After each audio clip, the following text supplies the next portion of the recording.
get a license to sell alcohol. Normally also, a penalty is imposed if the parties enter into such a contract, but the contract remains void. It doesn't mean that if there is a penalty, the contract now becomes valid. So for example, a piece of legislation will say it is illegal to buy alcohol and sell alcohol on a Sunday. Then it also continues to say, if you do so, you will pay a fine of 150,000.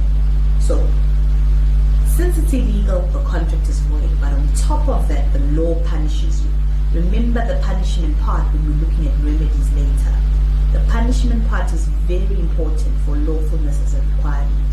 So normally there's a penalty attached to the statutory law illegality. Then common law illegality, these are agreements that go against public policy or the good morals of the community, and they're not allowed.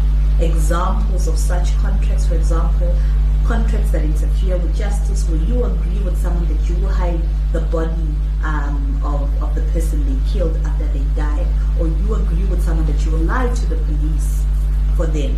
So that would be a contract that interferes with justice.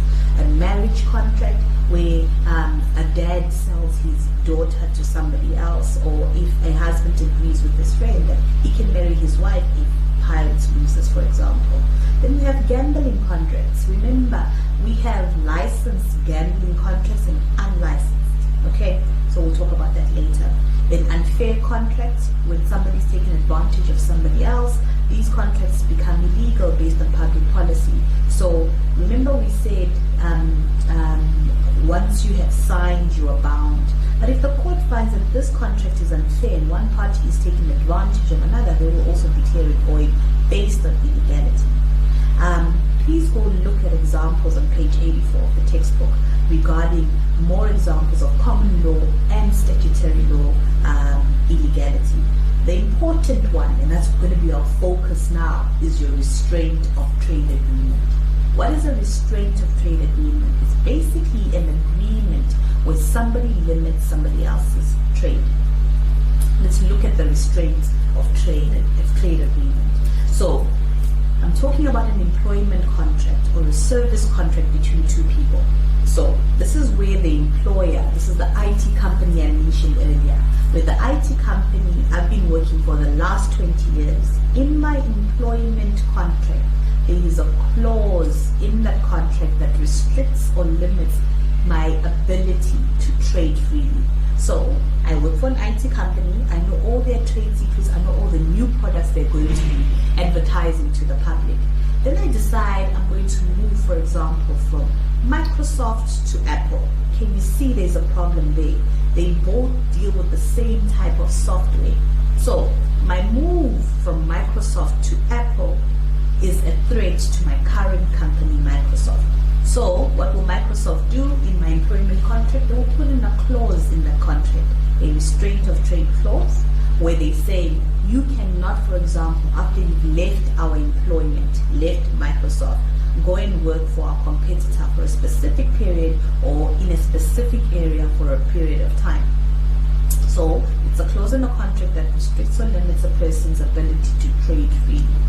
This agreement is normally found in employment contracts or in a contract of a sale of a business. Let me explain a sale of a business. You know shop number 5 outside. I decide the owner makes so much money on a daily basis because everybody goes and they buy amagunya there. So I decide I'm going to buy his shop number 5. I buy the shop from him and tell him in my contract you cannot open another similar shop in 5 kilometers from me, and you can't open it for the next 3 or 4 or 5 years. What am I doing? I'm basically restraining his trade. I'm saying to him, he cannot trade in that particular area for a specific period of time. Why would that type of clause be allowed? Because I'm trying to make sure that he doesn't compete with him. People go to that specific shop because he makes the wingers in a particular way. So if he's right next door to me, he goes and opens shop number 6, then my business will go down the drain. So you'll normally find these agreements or these clauses in employment contracts and sale of business contracts.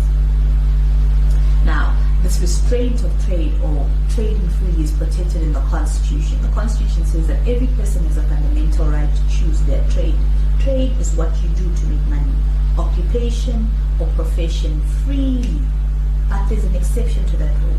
This right can be justifiably limited if it passes the test in terms of Section 36 of the Constitution. So, as much as, and that's how important this right, the right to trade is very important.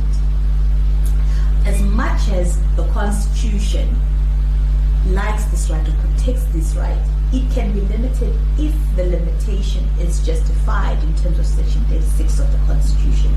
So, yes, Section 22 says everyone's got a right to trade, but the trading itself is limited. So let's just recap.